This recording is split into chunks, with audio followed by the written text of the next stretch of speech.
관계 투지 뉴스네 다와담제 범미셔 담배 준이 된제를 과담다라 자잖아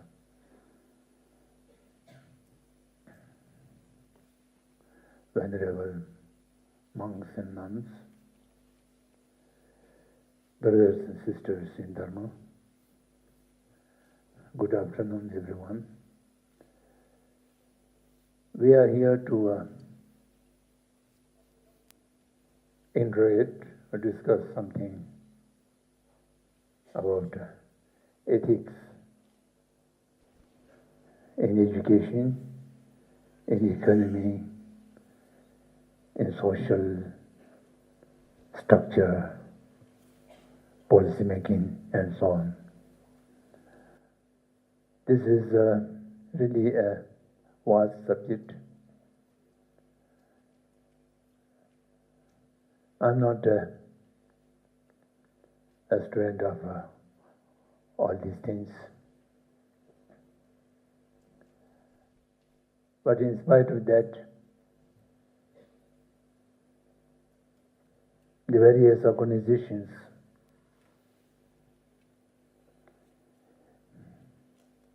the socially engaged Buddhists of Ladakh, Central Institute of Buddhist Studies, Flower in Dharma, jointly asked me to share some of my thoughts, and it is not inappropriate I say no, so therefore I venture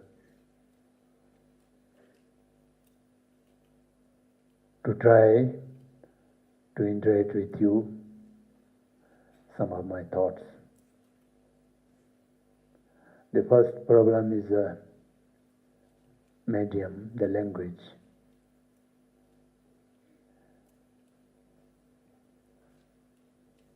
I have no adequate knowledge of English through which I could express my view of feelings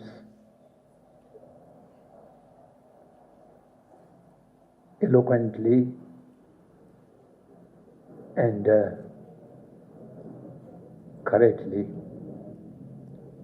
But this is our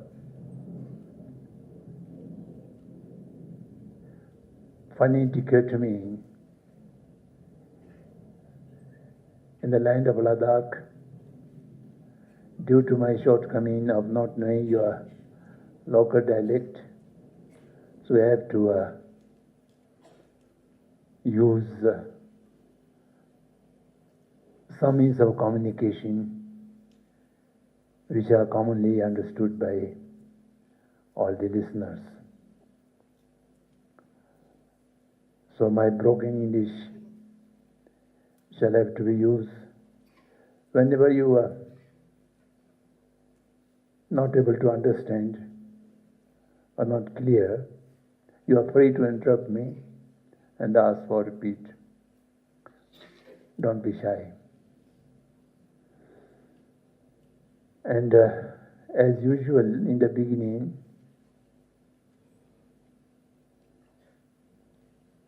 I would make it very clear, crystal clear, that I'm not trying to impose my views on you or try to indoctrinate you or brainwash you. Each individual has his or her own inner wisdom, and which is basically by nature a unique nature, unique one. So this unique should be protected as its own independence way of thinking, perceiving, and experiencing. That is one of the most basic human rights, to have a freedom of conscience, which become quite a rare commodity in the postmodern civilization or 21st century, so to speak. What I am sharing or submitting you is a viewpoint which is not only mine, a section of people. It may not be a majority in this globalized world, but there are quite a number of people, in spite of its minority in number, but the rationality, reasoning, and logically we hold this kind of viewpoint, which is sharing with you for your examination, analyzation, and if you feel there's some reasoning, then you may consider it, and otherwise you can outrightly reject it.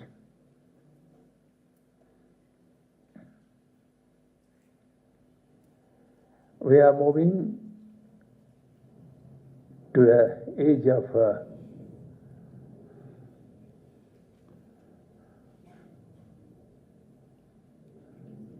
dangerous period. The entire planet Earth is threatened to completely disintegrate or become unlivable by any living creature. This is not an exaggeration. The most authentic scientific people are now accepting it, and also they have clearly accepted the science and technology will not have any remedy to these challenges.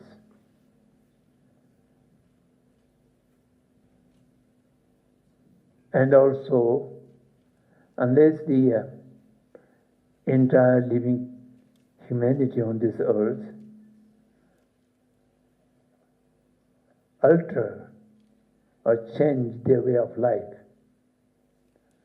the global warming, the climate change, and the environment degradation, the distortion of eco-balance is going to destroy the entire planet. This is a fact, not a fiction. So, in spite of that, many people still unaware of this, unmindful of this. And some are aware of this, but they think it's not so urgent. During one's own life, there may not be such challenge or danger during their own life, and they do not have any consideration or care for the life of the coming generations. In such situation, I'm happy to notice that younger generation of this area, Ladakh, have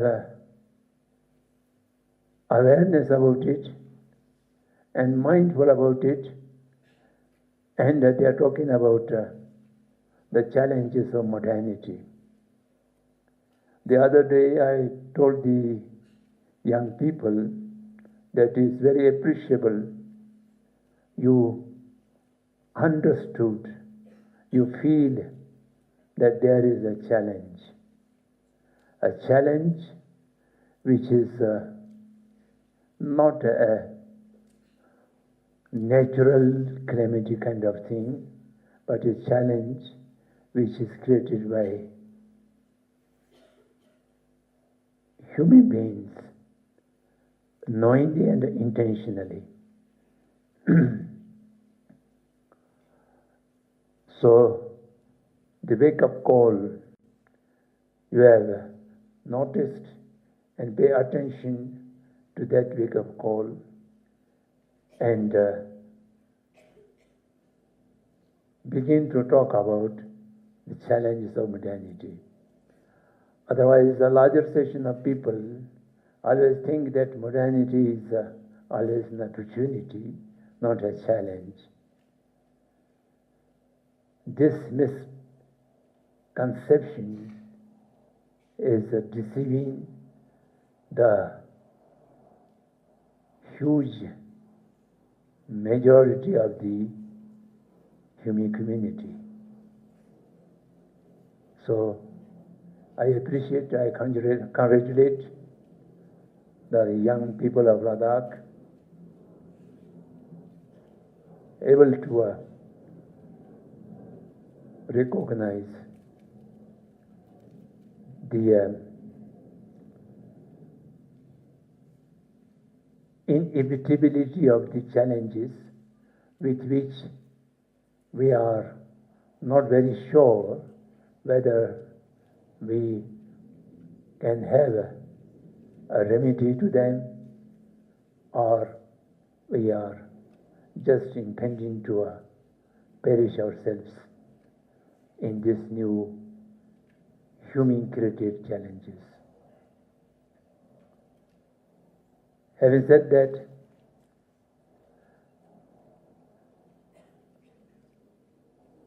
the topic of discussion for today given to me is ethics in education, economy, social life, and policy making. As I mentioned before,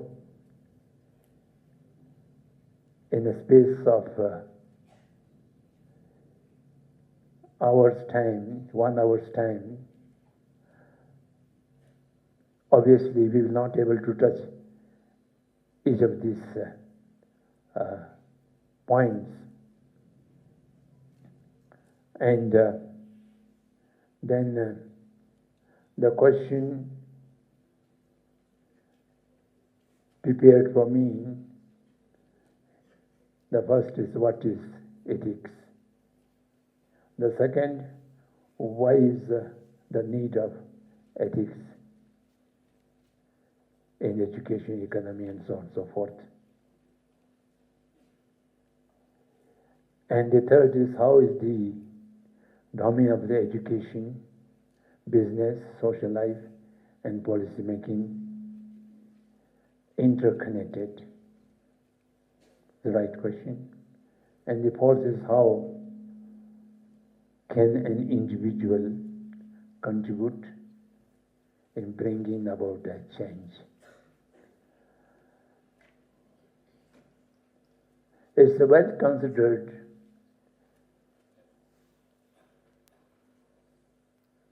question, and we need to consider very carefully each one of these questions.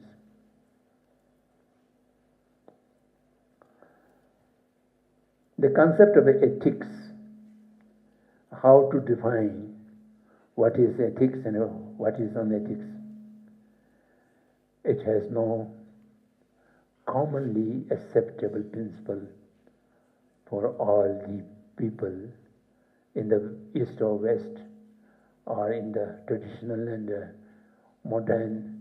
So they are very diverse viewpoints about this. It is not easy to compare or discuss each one of the concepts. The concept, the definition of ethics being ever changing with the time, with the conditions and with a different community or society or locality.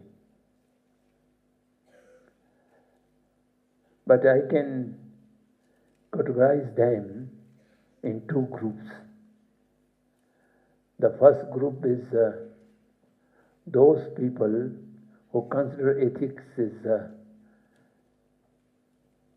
a thing which changes from condition to condition, from society to society, from community to community, from time to time. And there is no static definition of ethics. It shall have to be defined according to time, the community and the need of people, so on and so forth. Particularly a situation in which the things are being examined. And the other view is there is a universal principle of ethic, which is a kind of unchangeable principle. The right, the wrong, the justice and the injustice,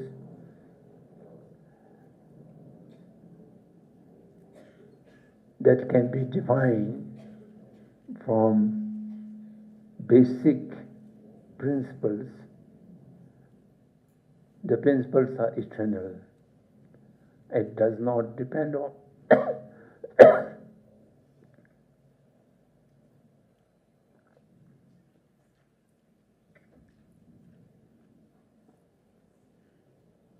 depend on people or time or conditions or environment. So we, the Asian people, particularly in the Indian tradition, we are in those groups,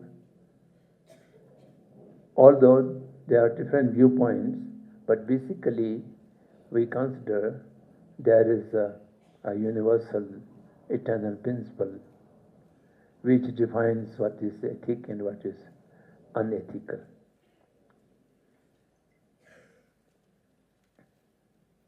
In our Indian expression language, the ethics are by and large expressed with the term of shield.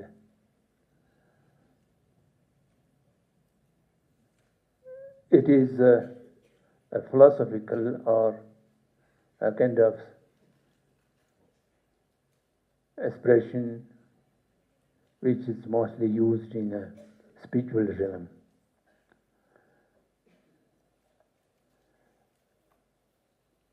Sadhacharya, good conduct, that can also use for in lieu of the shield. Of course, there are little differences. In spite of that, this can be used a good conduct kind of thing.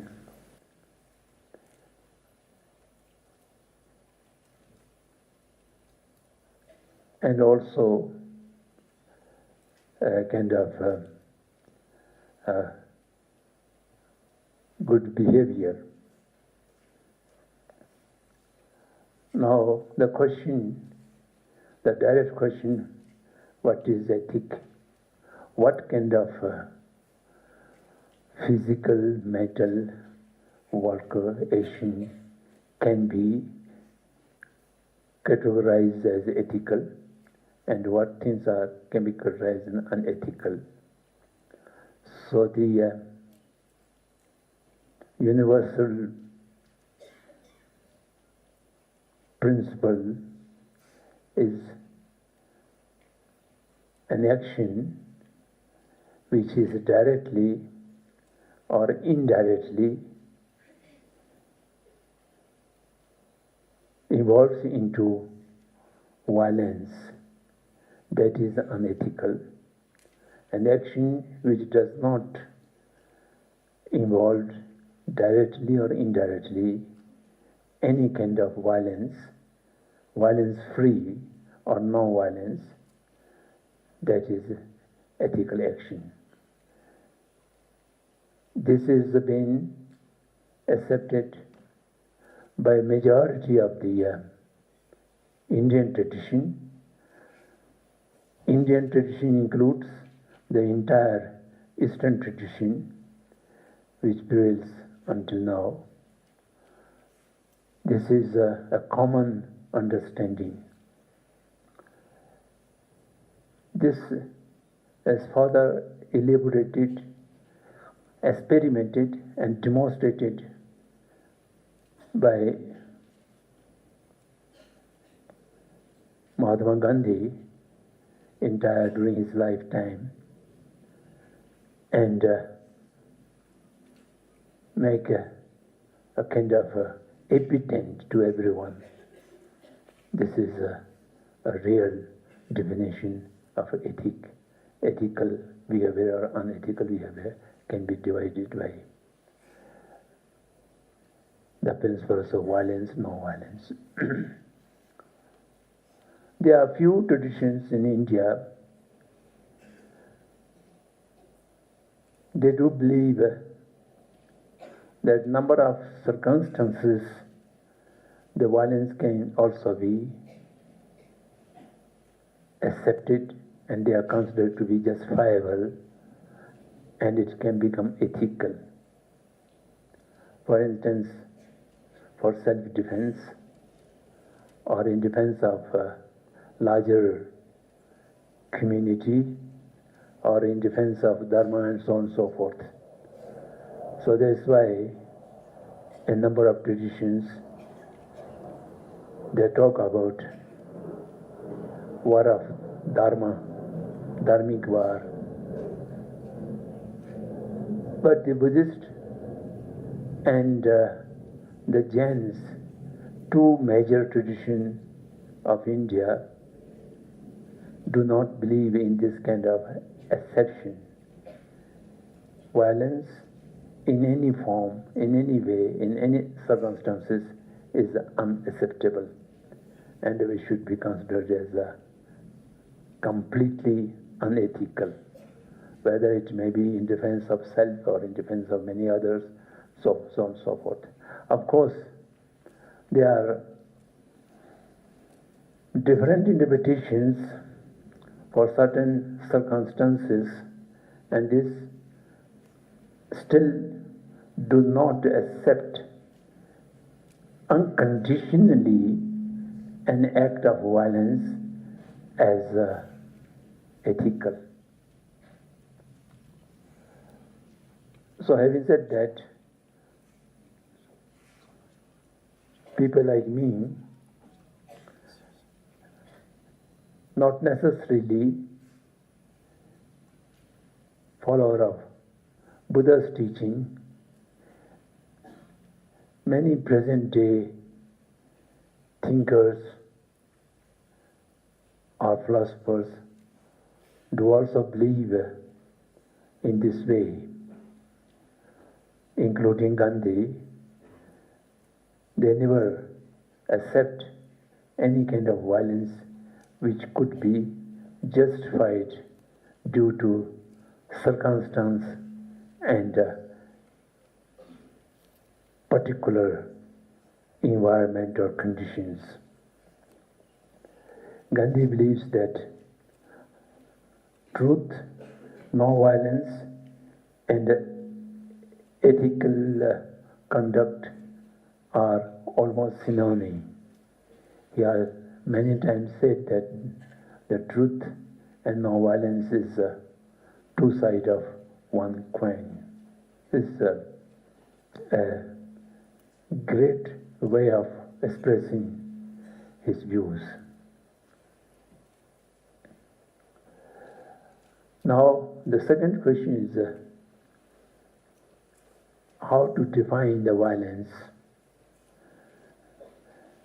There are individual violences, there are collective violences, and particularly the structural violence, violence is involved in socio-economic political system by which apparently or unapparently causes harm to any individual or to group of people or to section of people, so on and so forth, which are quite invisible and difficult to recognize, almost untangible structural violences are there.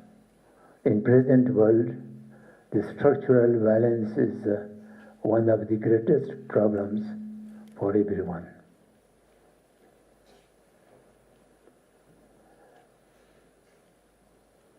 So, having said that, in every field, when we talk about ethics,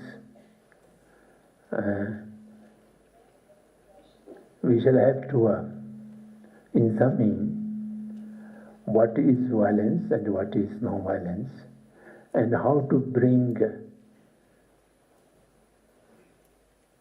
a complete non-violence into, as you mentioned in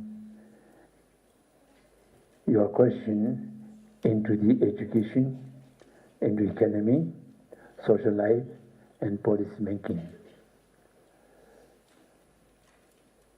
Particularly in the 21st century, in the postmodern civilization, non-violence become much more important ever in the past comparing.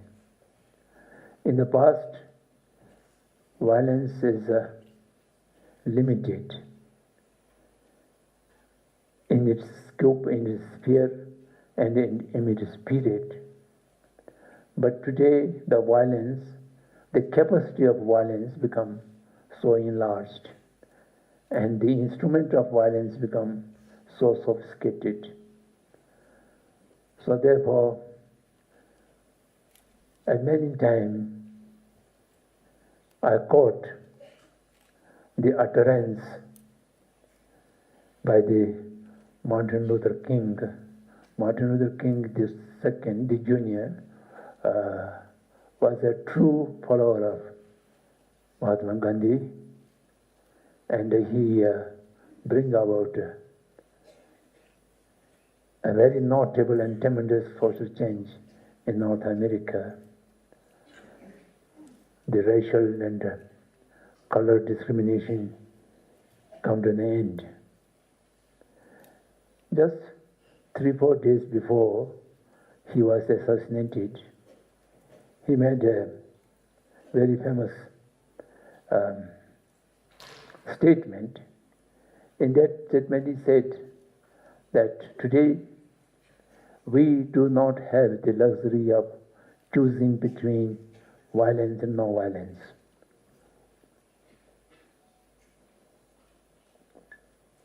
The choice left for us is only to non-violence or non-existence.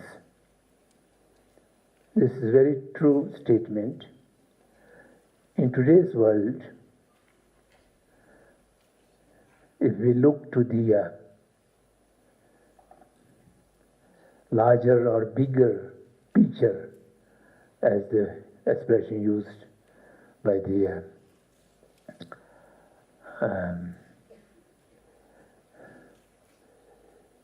previous speaker, is that the choice is between either non-violence or complete destruction, non-existence. So therefore, define the ethical conduct through violence and non-violence is become much more appropriate than ever before. So now I will try to come to the education, and I may not be able to touch the other subjects one by one, but one principle which might be applicable to education may also applicable to other issues.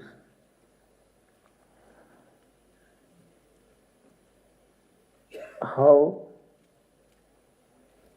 to bring ethics sincerely into the education system. We have to recognize the categories of the ethical way of life, ethical conduct, and then thereafter how to bring them into action, particularly into education system.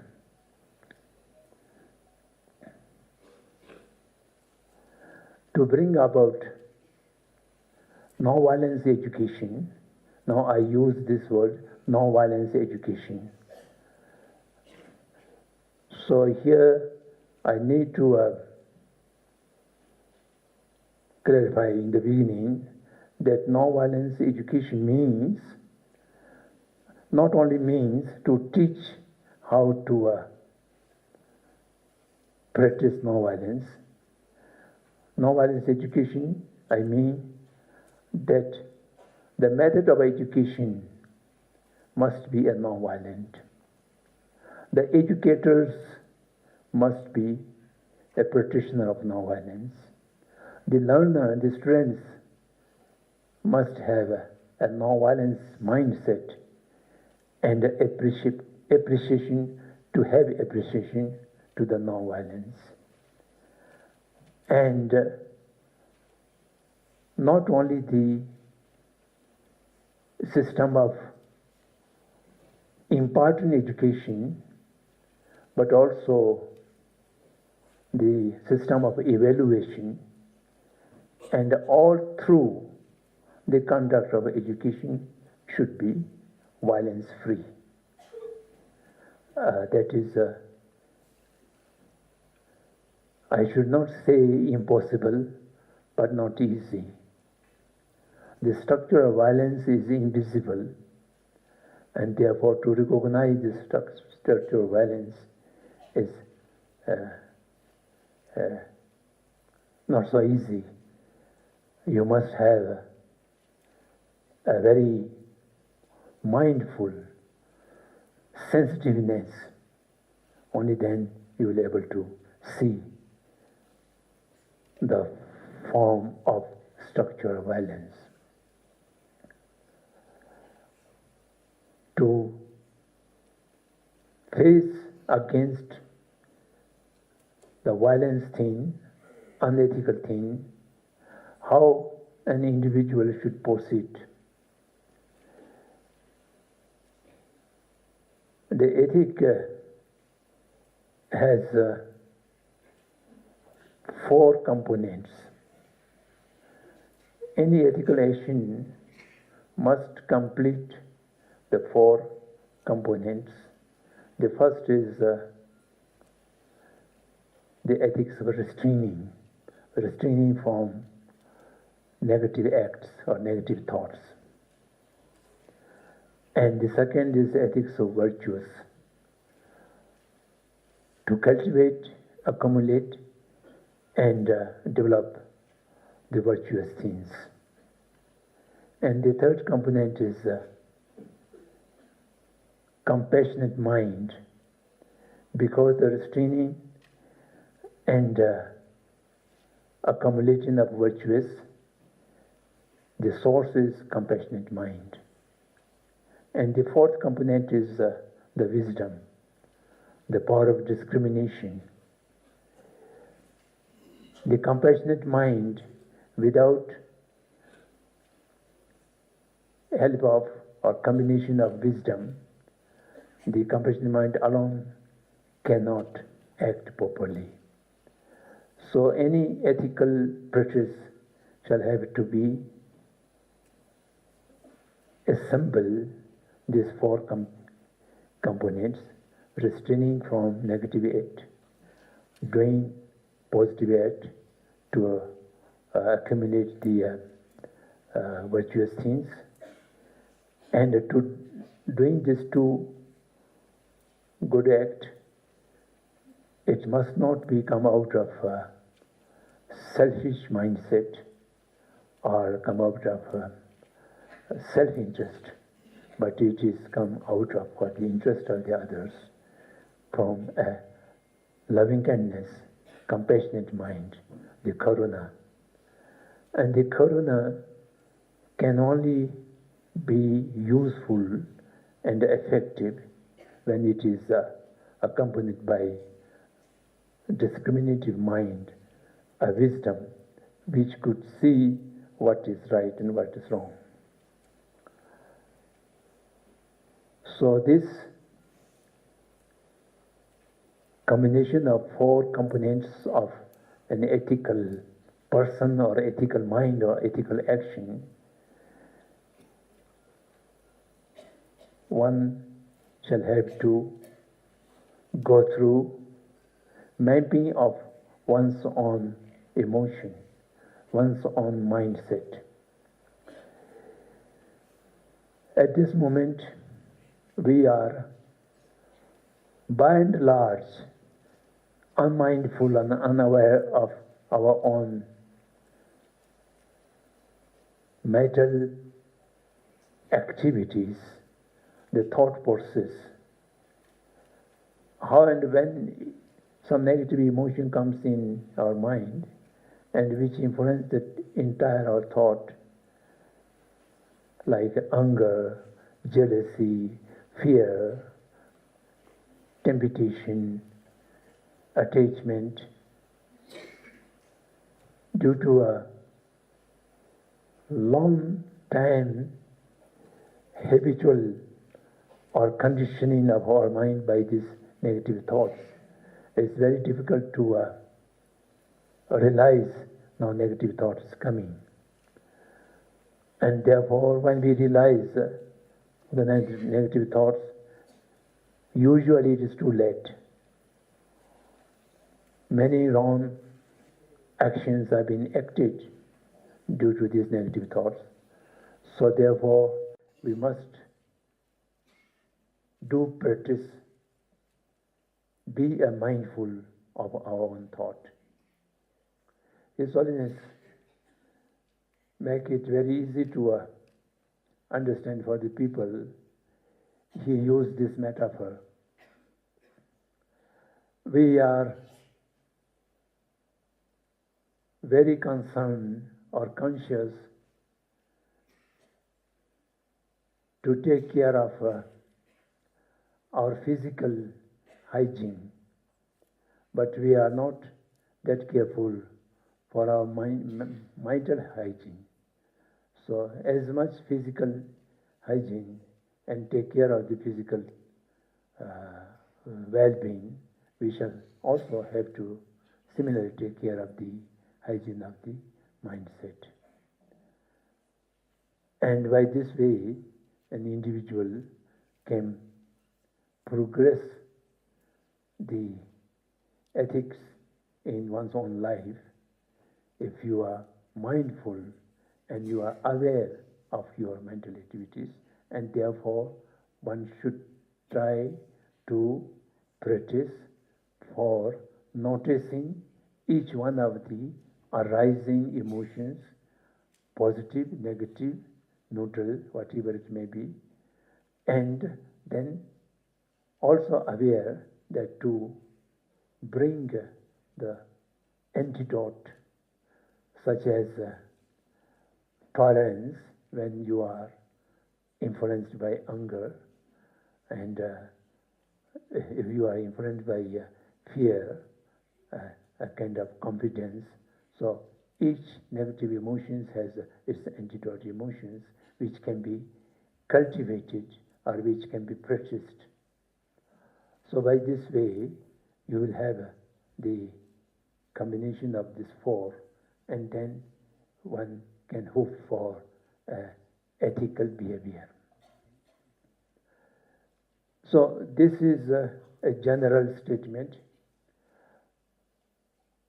Coming to the education, education is a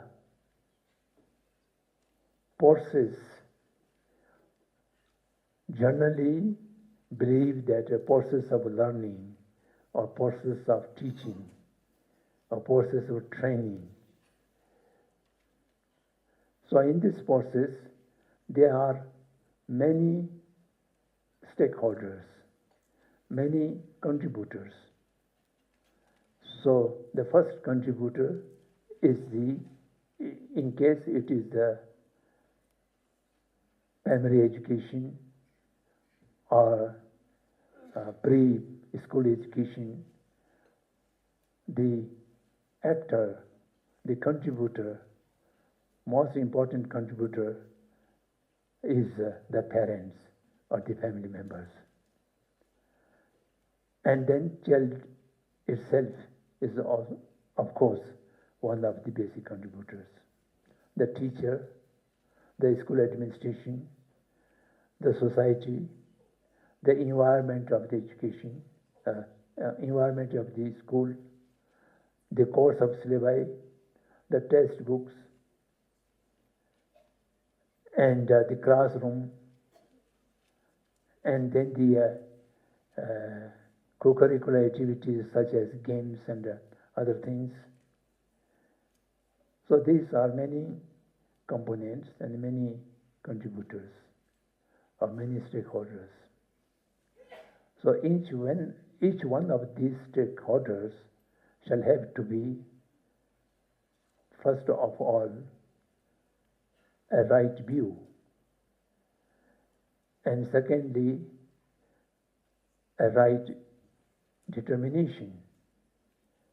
And this right view and right determination will bring a right action automatically.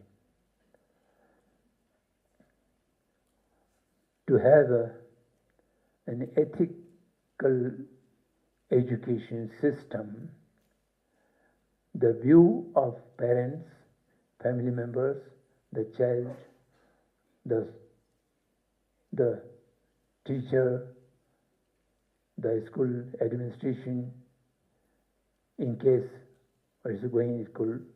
In these days, there are many people are experimenting de-schooling.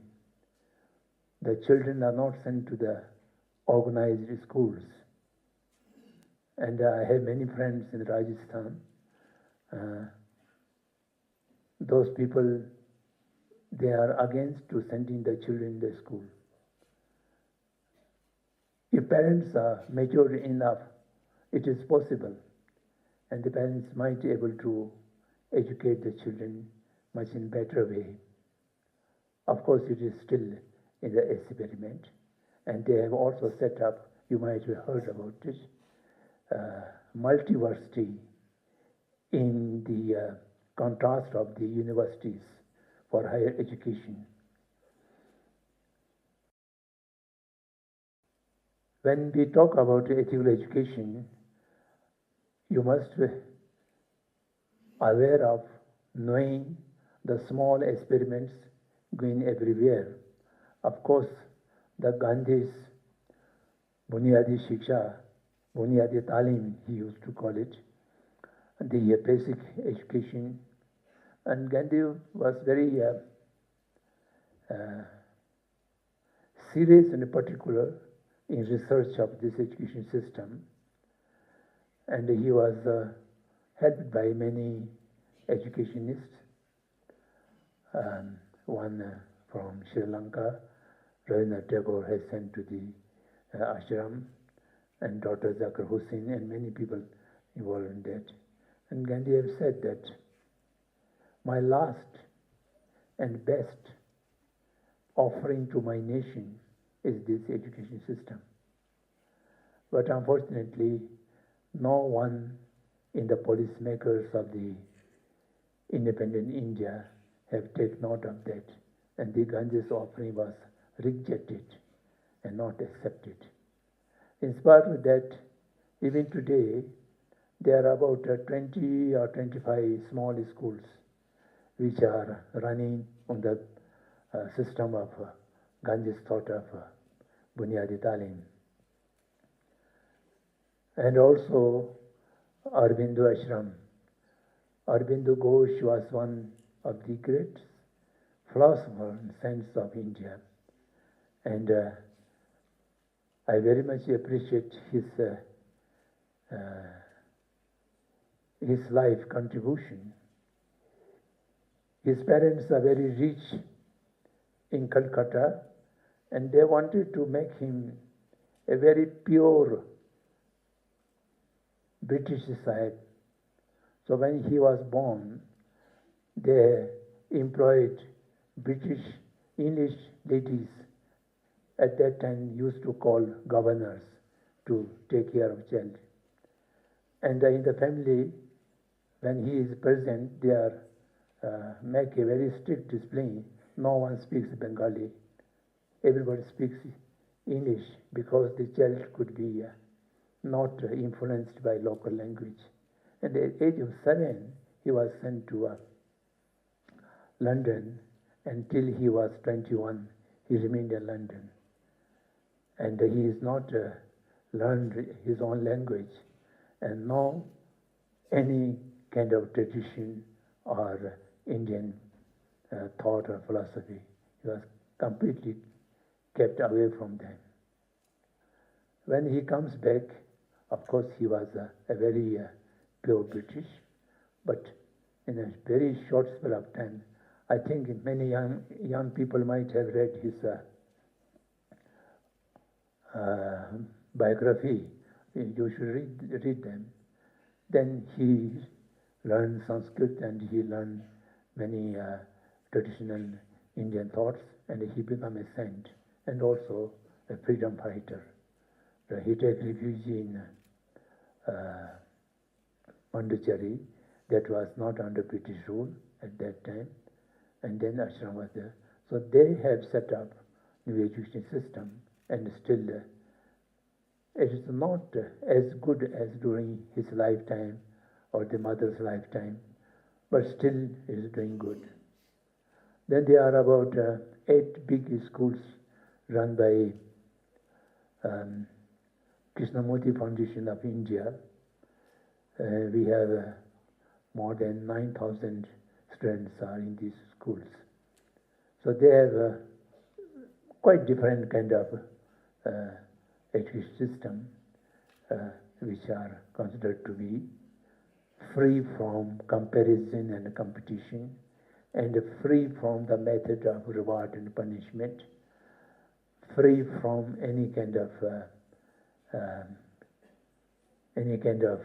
imposing the things, just to try to let awake the inner intelligence of the individuals by itself, just giving some kind of right condition and causes.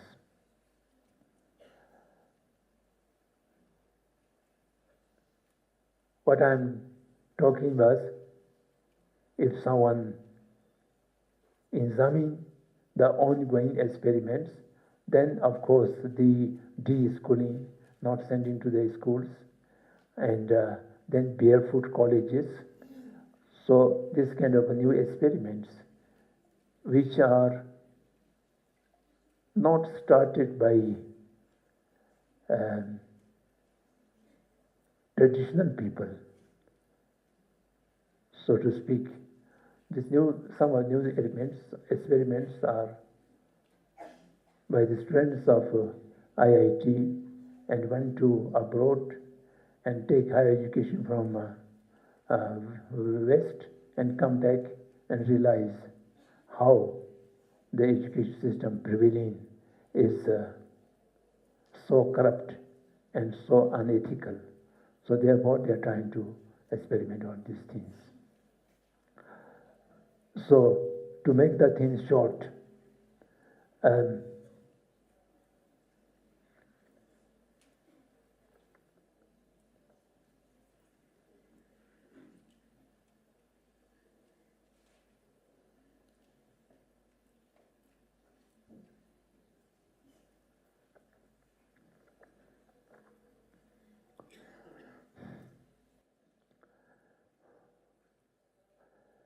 First of all the stakeholders must have a right view. The right view of the student with whom the whole education process to be evolved or to be conducted. The student must not be considered as a resource material, and which is to be processed according to the objectives set by the future employers, the multinational companies. And today, the biggest unethical thing is the human younger generation is considered to be a resource material,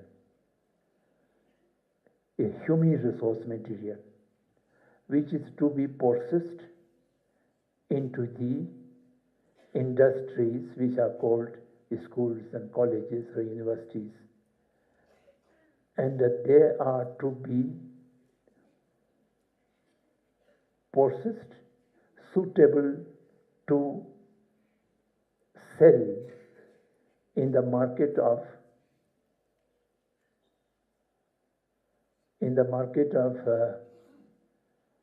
so-called employment. The name is little changed. In the ancient time, it used to be called the market of slaves, Ghulam. And now we don't call that Ghulam. Now these are the paid servants which are suitable to the multinational companies to increase their unreasonable profits day by day. And if these products are not easily sold in the market of service, market of employment, then the educational institutions are considered to be inefficient or lesser standard. So therefore, we must consider the student, the child, as a potential. Each individual has a potential of awakening and flowering, and it is not to be processed, but it is to be assisted or to be stimulated to awake their own basic intelligence. And the second thing, the education must not be considered as a set of course which is to be just imposed upon the children, a kind of indoctrination. And then we must not consider the reward and punishment is the best method of imparting the education. And we should also not consider to evaluate them by comparison and by competition. So these are basic shortcomings of the present education. Of course, the India's present education, it has so many shortcomings that has not been noticed or recognized. We must know how this system has been evolved and developed in this country. In the teacher training courses, we call it B.Ed course, History of Education and the History of Indian Education, they are taught, but they are taught in a very distorted thing. And we do not know the history of Indian education, how it evolved. You all must be aware that Macaulay's speech in the British Parliament on the 2nd February 1834. He spent 2 years in India and went back to London, and he made a statement in the Parliament, and in which he clearly stated, unless we produce an education system through which the Indians can have a kind of deep inferiority complex, that whatever there is inferior and whatever we have is superior, only then we will be able to rule the country. And apart from that, we must create a class of people. By color, they are Indians, but all the mindset, likings and dislikings and way of thinking should be British. And through that class of people, we can rule the country. So this was the beginning of the Macaulay education system. Then just that next year, he was sent and he set a committee called the Macaulay Committee. And the proceedings of Macaulay Committee is still available. People can read. And then within 100 years, the complete ancient Indian education system has been destroyed systematically, and the new English education system has been completely set up. That's why Gandhi has made a statement, the Indian ancient education system, like a beautiful tree which has been uprooted and borne out by the British rule. So to establish this statement as true, Dhammapala have written the beautiful tree to research before 1830s what kind of education system prevailing in India and how it has been destroyed. So this is all been researched from the British record in the India House, London, and many other ancient records, and he has very systematically researched and proved. So we should know all these things. Gandhi's basic education system was in no way in the free India. The political independence was achieved very shortly due to largely Gandhi's non-violence effort, and thereafter Gandhi was very soon no more, and then our education system is remain what is set up by the Macaulay. After independence, the first education commission was headed by Dr. Radhakrishnan. Dr. Radhakrishnan was a good philosopher in all Indian philosophical traditions. He has written voluminous works to deal with the different philosophical systems of India. And the Radhakrishnan Commission to Ramamurthy Commission. Ramamurthy Commission was set up by B.P. Singh when he was short-term Prime Minister. And then before the Ramamurthy Commission's report was arrived, the government fell down. And perhaps that commission report was never be noticed. All these 5 or 6 commissions, they just make a superficial treatment, not a substantive change was able to bring about. Now the forthcoming National Education Policy, which is about 300 pages thick, and it is in the process of discussion and receiving suggestions. I have just glanced from them, and they are also all whitewashings, just superficial treatments, no substantial change, or to bring back to the ancient Indian great education system into the education policies.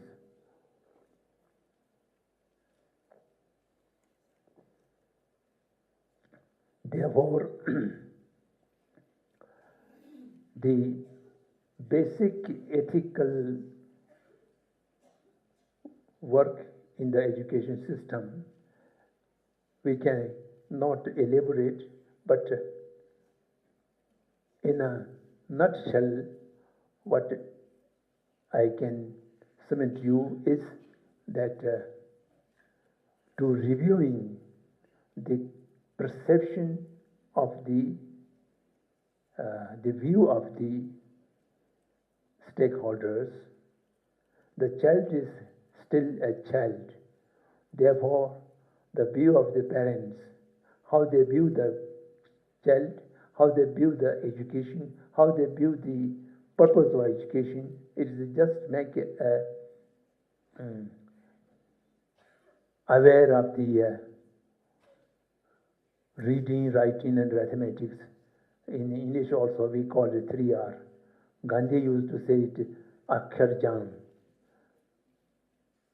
To have Akshar Jan or the 3Rs in order to solve the child when it become an adolescent in the market of slaves, to become an employee, petty employee, or to make him a good human being and able to stand his or her own feet and not become a servant of any multinational company, but to become self-supportive, serving the community, and if possible, have a leadership, wisdom leadership to the community. So that is the basic view the parents and teachers must have. Vinoba Bhave have set a very clear objectives for education, and the first objective is to protect and promote the independence of the conscience. The individual's conscience must be remain free and independent, not influenced by external or internal conditionings. And that kind of independent mind should have the capacity to serve the others, serving the people. And in order to serve the others, it is capable of innovation and bring new things into the life system or into the society. And at the same time, a person who could have the sensitivity of equality of all living creature. So this four-fold objective told by Vinoba Bhave is a kind of expression which he put into the words as Gandhi has taught to him. So this kind of view, if someone could have in the mind of teacher, in the mind of parents, and in the mind of the education policymakers, then and only then the ethical education system could be established. So I'm now completing the allotted time frame.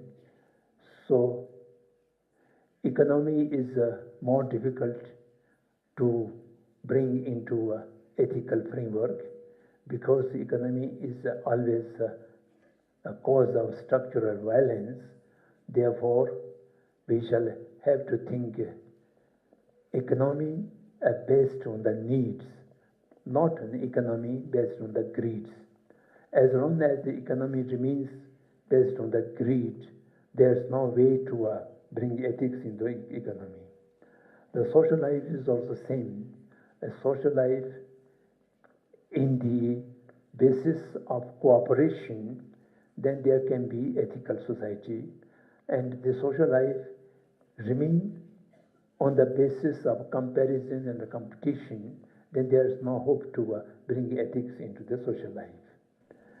And the policy making is concerned, policymaker must have two qualities: to know and to respect the inspiration of the people, and have no self-interest in any way. As long as any political policymaker who has a remotest kind of self-interest, then no policy can be ethical. And also not knowing the basic inspirations of the people, any policy can be imposed on the people, cannot be ethical. So,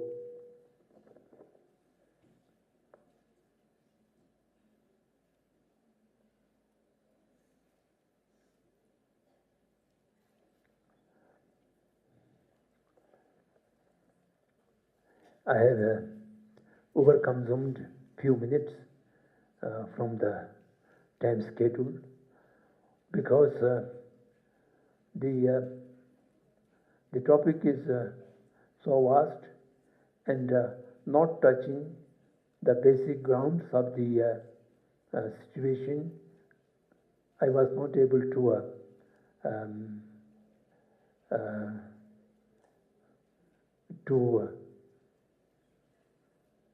consolidate the thoughts to be presented before you. Even whatever I tried until now is little scattered. So I hope you will be able to understand the scattered statements to put into relevant framework and to use in your query.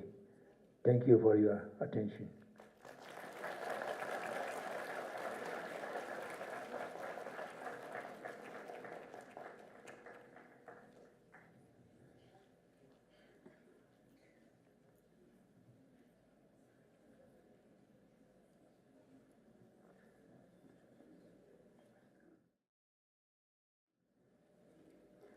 Thank you, Rinpoche La, for your enlightening and most precious word, Rinpoche La. Rinpoche La, based on today's talk, we have some questions by our audience, out of which I would like to bring few pressing and important questions forward. First question we have: what kind of old Ladakhi tradition you think to revive in their modernity challenging society for the healthy mental state? This question is a very relevant question, yet difficult to answer.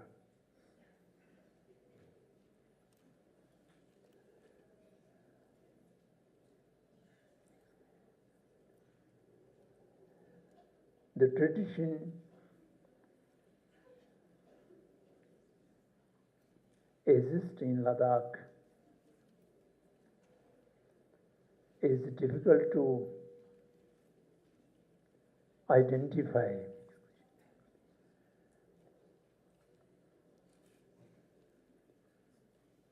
We have to differentiate long time perpetuated systems or customs or habits and the real tradition. Long-term perpetuated systems and way of life may not belong into necessarily what we call as tradition. I think I have mentioned before also somewhere, we have to differentiate the tradition and the perpetuated custom or system. Tradition means originated from an authentic source. If something is a Buddhist tradition, then that tradition must be coming from Buddha himself. And similarly, any other tradition, an authentic source originated, and it's coming down all the time through unbroken lineage. One teacher to student, that to another student, from Buddha to one's own teacher, if it is a Buddhist tradition, that unbroken lineage coming down. And it says, practiced and commented by the scholars and by the siddhas, and verifiable logic by logic and reasoning. So if there's three components completed, then it can be considered as a tradition.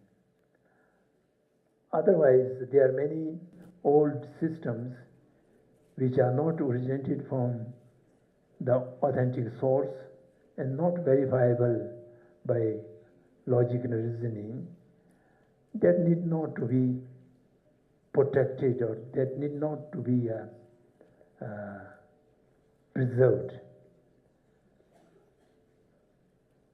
It can go away with time. But real tradition, unless and until it is exist, to reviving is quite difficult. Once it is finished, disappeared, then you cannot revive it, because reviving cannot have the unbroken lineage. So therefore, these days people talk about revival of the things, but things reviving is any ordinary knowledge. Of course, once lost, this can be revived, but in tradition cannot be revived. If the traditions exist, then itself is a powerful remedy to all kind of modern challenges.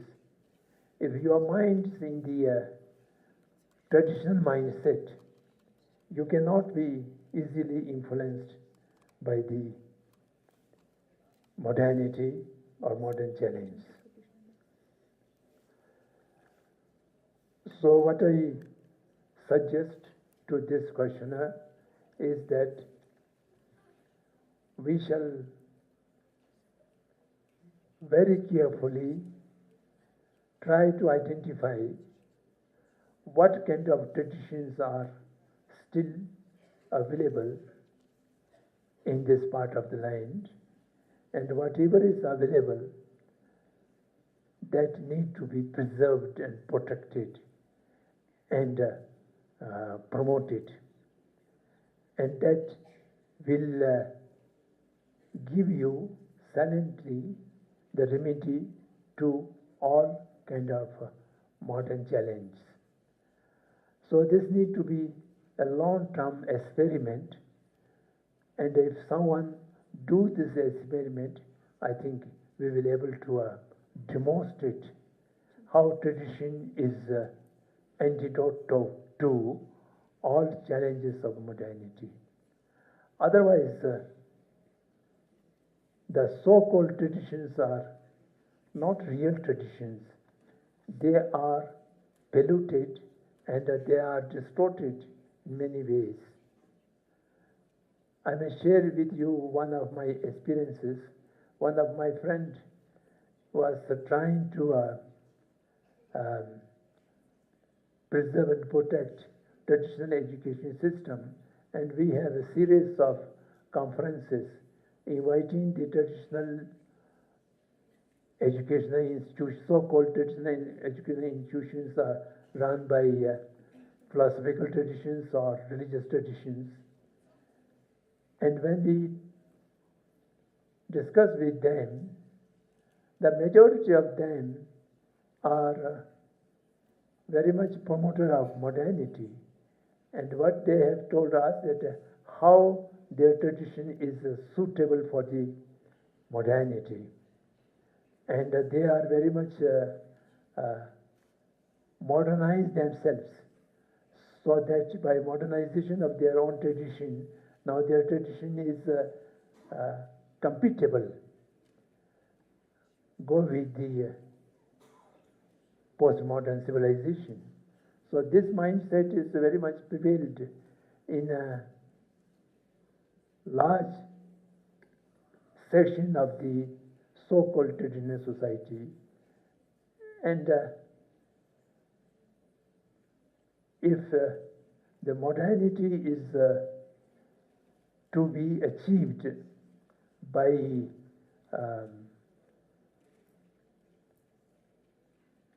modifying the tradition to make it compatible and suitable with the modernity, then there's no tradition survive. And then, as I mentioned, once tradition is disappeared, it is quite difficult to restore, to revive a text or a community can be restored, revived, but a tradition which is a parampara coming through an authentic source to the present day, when it is the lineage is broken, then the revival is, I may not say impossible, but is very, very difficult. Now, what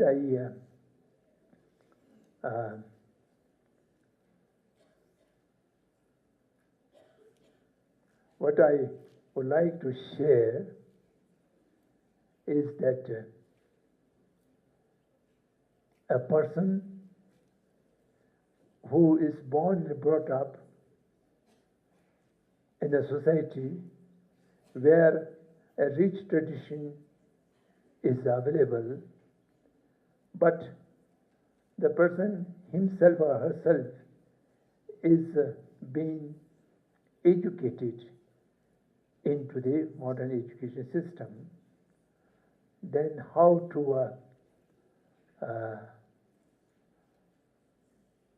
to make a combination of this traditional society and the modern educated person.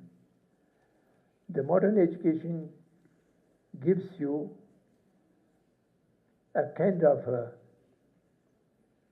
critical mind, analytical mind. If we are able to utilize this appropriately, this is one of the assets you modern educated people have. Through that analytical mind should examine the tradition, not from a sense of contamination, but just a real inquisitiveness, and examine the tradition, and then when you find the real tradition which is still today, then you will able to understand if your mind is free enough, your mind is impartial enough, then you will understand the value of the tradition. The seeing the value of tradition, that is enough. When you see, when you realize the value of the tradition, then you are almost in it. And then you can use that. It will give you strength. It will give you the kind of self-competence, and thereby you will able to encounter with the challenges of modernity. Thank you, Rinpoche.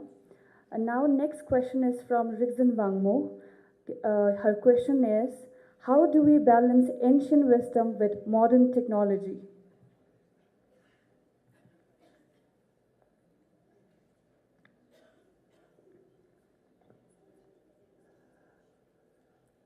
Ancient wisdom. Ancient wisdom with modern technology.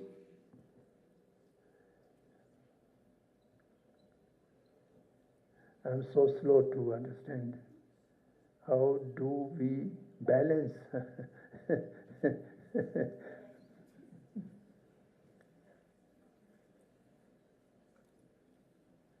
I don't know.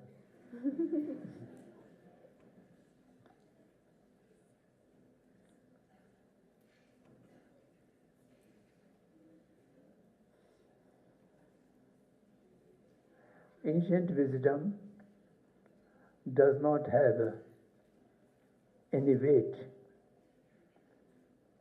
It is free from the gravity, and it can flow all over the sky.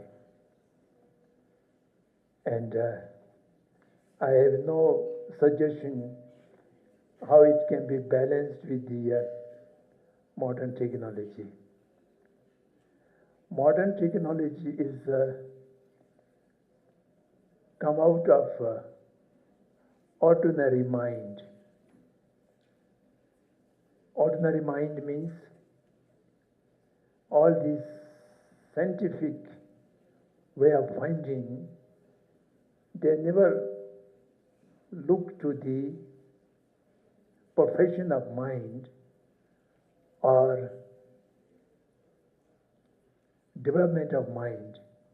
Whatever a human individual naturally have a mindset that remains there. And what they do is the instruments are improved and the experiment technologies are improved, thereby something which are not aware before are finding. And the ancient wisdom does not depend on outer instruments. They always increase the quality of mind and the clarity of mind. I can make just a small example. In the water, every water, there are so many invisible small insects, and that can be seen by ordinary eye only through magnifying glasses. And through the magnifying glasses and from the instrument, you can see the small insects. And in the ancient time, there was no magnifying glass. The power of eyesight is increased. The Arahantas or the Aryas, they have the superpower of eyesight. They can see the small insects. During Buddha's time, Buddha had told, you should not drink water which is existence of living creatures. Then many Arahantas could not drink water because they see from their eye so many small insects are there. Then Buddha said, no, it is not the way. You must see the things through ordinary eye.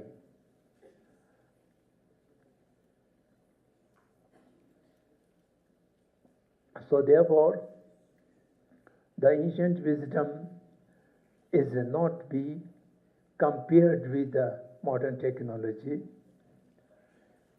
And also,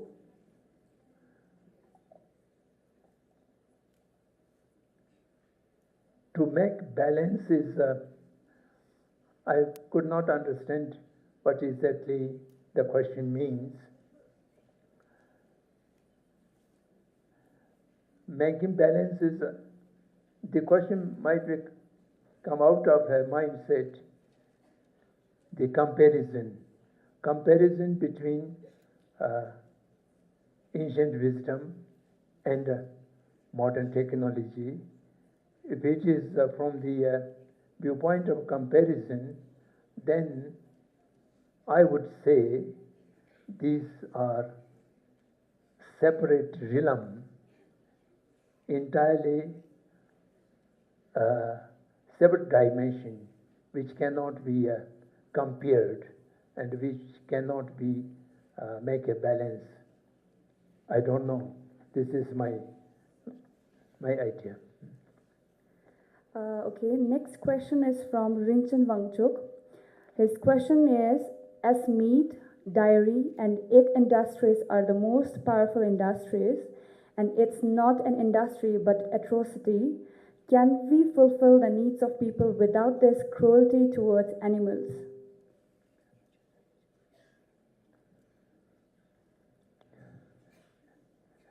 Please teach me. Huh?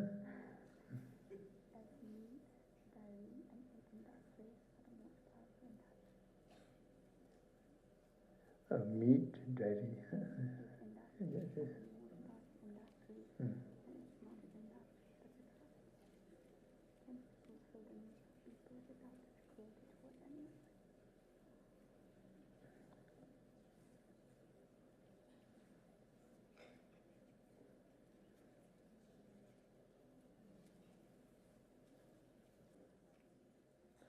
This question is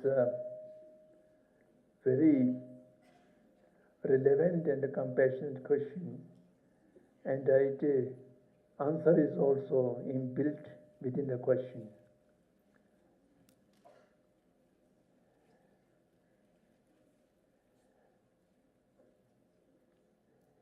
In the modernity, the increase of quantity and the increase of speed of production and the increase of selling it into the market are considered to be inseparable part of the modern economy. Human beings has a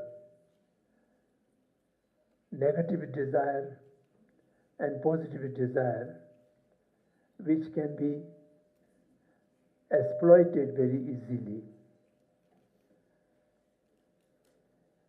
The basic setback in the age of industrialization, why the modern challenges are come to in existence, is the production of commodity much more than the real need of the people. Then excessive production, that's why Gandhi's opposition to machine is, the machine is unnecessary, because the human hand is enough to produce, to meet the needs of the people.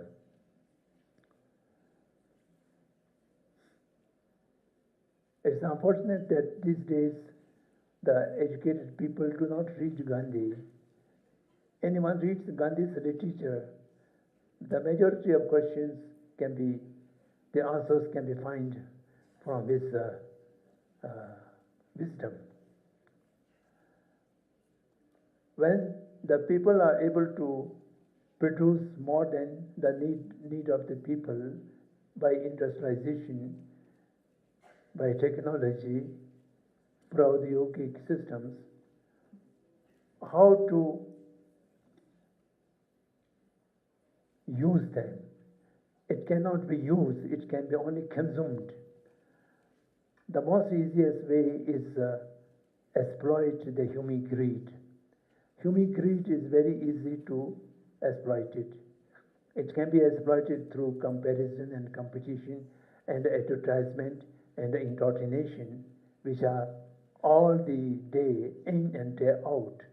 It may be in the newspapers, it may be in the televisions, it may be in the radio, and wherever you go on the walls are full of advertisement.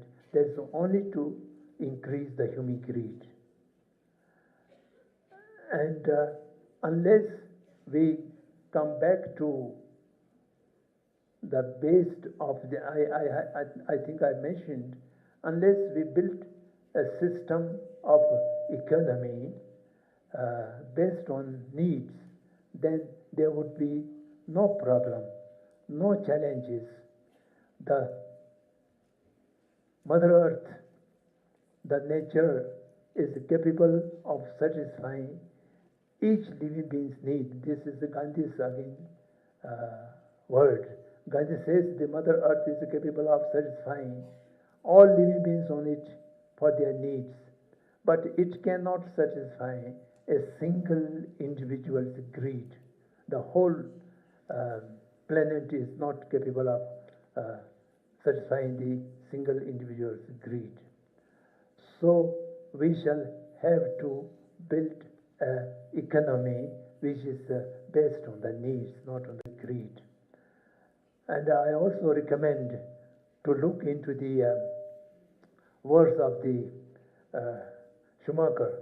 He wrote The Small is Beautiful, and in which one chapter is the Buddhist economy.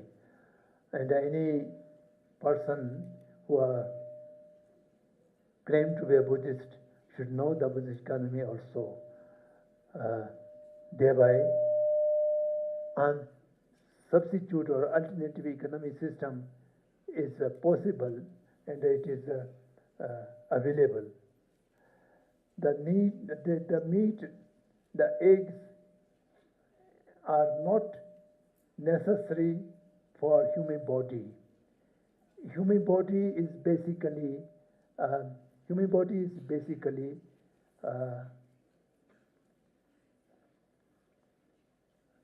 vegetarian kind of body system. And I think a number of books have been written, the biological setup of the human body, which is only for vegetarian foods, the food grains and other vegetables and fruits which are suitable for the human teeth and the human intestines. All these have been examined. They are not meat eater, and meat eating is unnatural for the human body. Therefore, these days in the West, the vegetarians are increasing. Vegetarianism and vegetarian people are increasing, not for the reason of the non-violence or compassion for the animals, only for reason of the health. So they are now adopting vegetarianism. They're realizing that human body is more suitable for vegetarianism. So without cruelty towards animals, we can survive very well, and we can have a very healthy body. But the only thing is the greed of these industry owners, and these industry owners need quick profit and quick money, and for that they can exploit the human greed, and is doing so. So we should slowly promote the awareness how vegetarianism is suitable for the human body, and how the cruelty is being done to the animals by these industries. I think most of the meat eaters or egg eaters may not be aware how much cruelty is being actually done in these industries. And I appreciate you for having feeling about the animals, and we should try to reduce the cruelty to the animals. Okay, the next question is, having had so many challenges of modern life, from decline in ethics to climate change, mental health issues, and endless more, which one do you think is the first priority and why?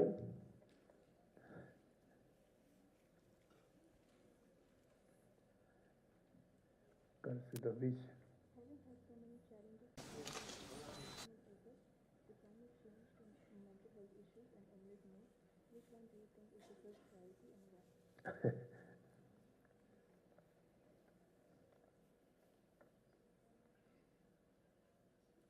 I think all the challenges are a kind of emergency nature, and we cannot prioritize them. This should be meet first, and this can be wait for this subsequent. But basically speaking,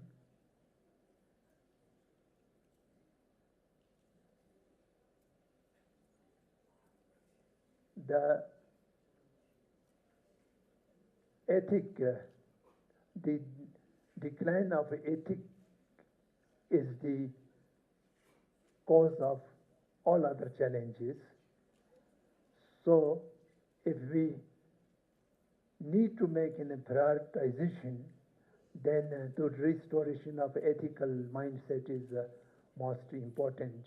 Because if once we are able to create the ethical mind in the majority of the people, the rest of the challenges automatically can be met.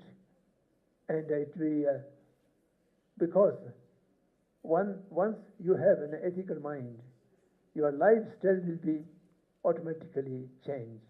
When your lifestyle is become a non-violence one, then you are no more contributor to global warming, you are no more contributor to environment degradation, you are no more contributing to other kind of violence. So once your ethical mind is restored, you withdrawn from all the other challenges, and once you withdrawn and the other people are withdrawn, then of course there will be a visible transformation, change can be seen in the scenario. Okay, our next question is from Tundup Nono from London School. His question is, in this modern world, which is more important, ethics or religion? And his next question is, what is universal ethics?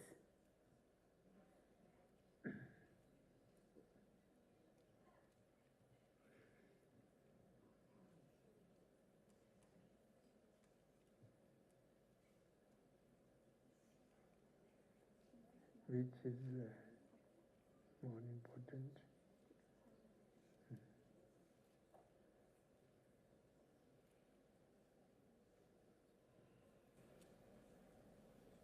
Religion is a very pervasive word, and which is difficult to define.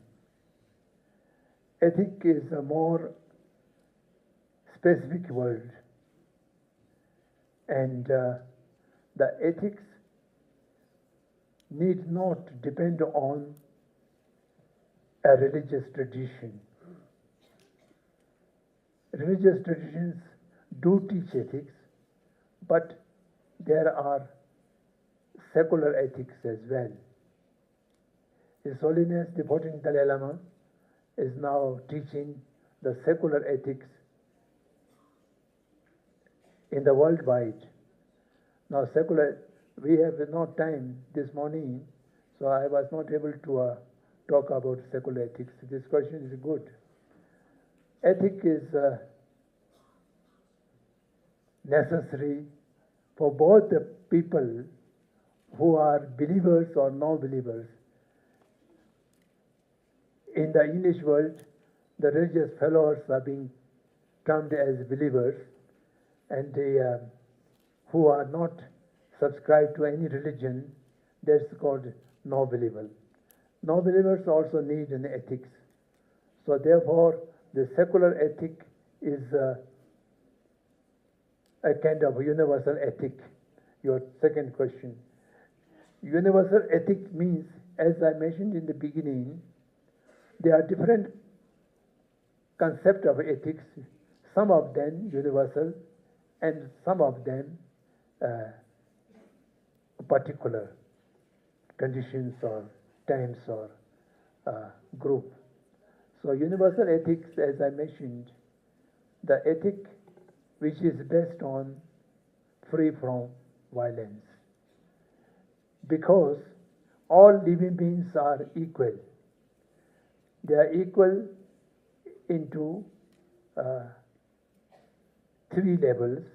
So firstly, each sentient being like happiness, do not like unhappiness. So this is equal to everyone. And secondly, the right to pursue happiness and right to avoid unhappiness is also equal to everyone.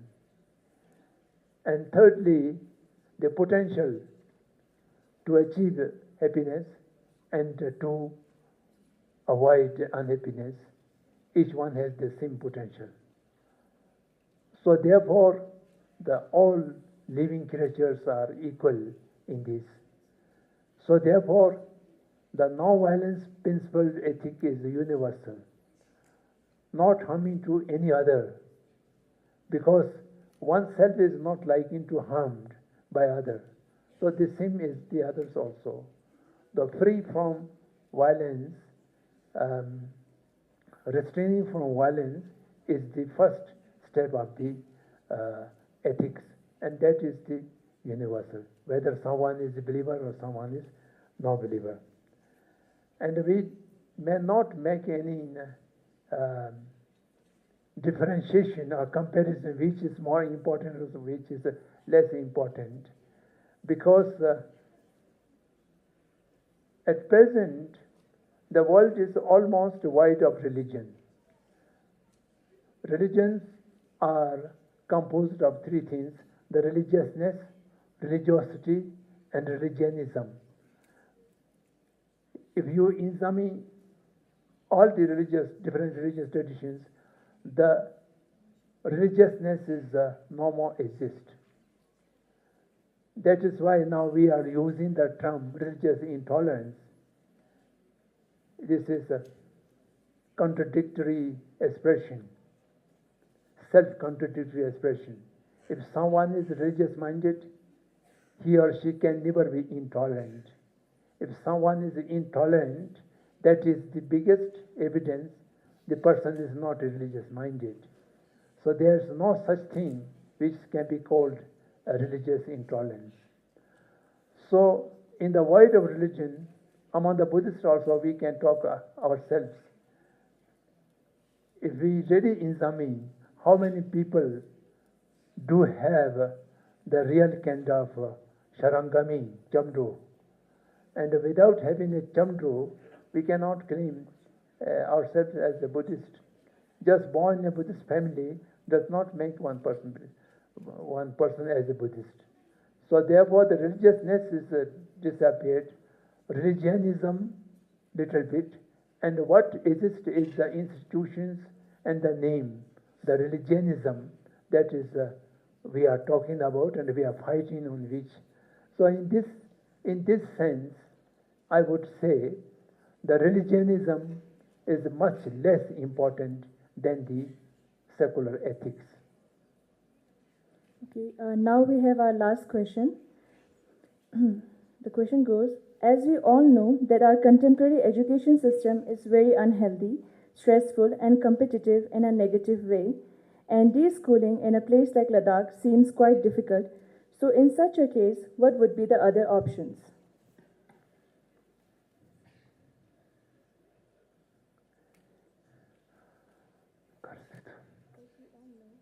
Contemporary education system is very unhealthy, stressful and competitive in a negative way, and deschooling in a place like Ladakh seems quite difficult. In such case, what would be other options? I don't have any other option ready to present before you. If you think the present system is not satisfactory, then you shall have to create alternative things by yourself. One question I was not able to address this morning, that was how can an individual contribute in bringing about a change? So this can be combined with this question, what are the alternatives? Apparently, there's no alternative Because of that, many people begin to de-schooling, not sending children to the school. But this kind of work can only be done by limited parents. All the parents are not in that position. The limited parents who are competent to give a shiksha to their own children at home, then they can discard the school and their family or their home become alternative school. But it is not applicable to every parent. The farmers and the workers and the employees and majority of the parents are not have the capacity to do such thing. So is there any alternative good schooling system? In my view, there's not much. I don't say there's none. Even there's few, everybody cannot have the opportunity. They are all limited in seats and numbers. Everybody has limited resources. So good schools may not accommodate all the children. So in such thing, the people should think how we can offer alternative opportunities. There are two ways to bring substantive transformation in the existing schools: by retraining the teachers, by changing the mindset of the owners and the parents, and by improving the course and the method of teaching, so that the existing schools may become better, and also to set up alternative schools in which much better education system can be begin. So what I'm going to conclude is, any kind of change you wish to bring about and what you can contribute in that change is you become yourself the change. This is again Gandhi's world. If you would like to see any change in the society, the first and foremost necessary is you yourself become that change. And you disagree the present system and you have an alternative idea, you should begin with your children, and you should begin with your community, and you should begin with a small way, whatever you can. And by that way, many alternatives can make available for the community. Thank you.